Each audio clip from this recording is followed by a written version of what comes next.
बोलस प्यार से, फिर मुस्कुरा के देख लस नजरिया मार के। हाथवा पकड़ के पास बैठावस, धीरे धीरे दिल के बात बतावस। अखियाँ से अखियाँ जब मिल गई, सारा दुनिया जैसे रुक गई। रात दिया बुझा के दिया का क्या भइल, दिलवा धड़का धड़का हमसे ना सहाइल।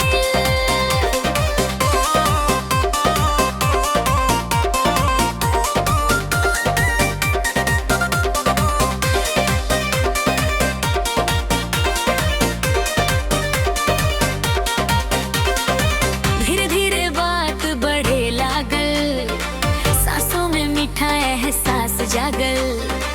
हंसी ठिठोली नोक झोंक भइल, रात सुहानी सपना जैसन